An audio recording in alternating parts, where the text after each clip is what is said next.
Non mais pardon, c'est la première fois que vous m'entendez.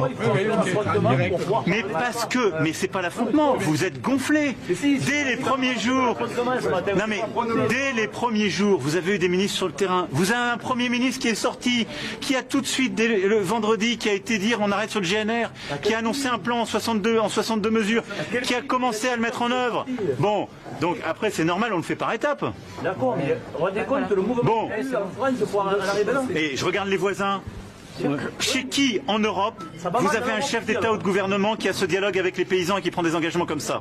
Chez qui en Europe? On sait pas, on n'est pas ailleurs. Chez qui en Europe? Non mais vous me parlez toujours des voisins. Quand tu es payé pour être d'accord avec tout ce que dit Emmanuel Macron, j'avais déjà fait une vidéo sur cette députée, et ben elle recommence à chaque fois qu'elle est présente, elle fait toujours ce signe de tête, elle est tout le temps d'accord. Observez son regard, elle fixe la personne, on dirait que c'est elle-même qui parle. Elle est tellement investie, c'est vraiment drôle. Je parle même pas du discours d'Emmanuel Macron avec cette phrase magnifique. Chez qui en Europe vous avez un chef du gouvernement qui parle avec des paysans? Le mot paysan dans sa bouche devient condescendant, c'est horrible.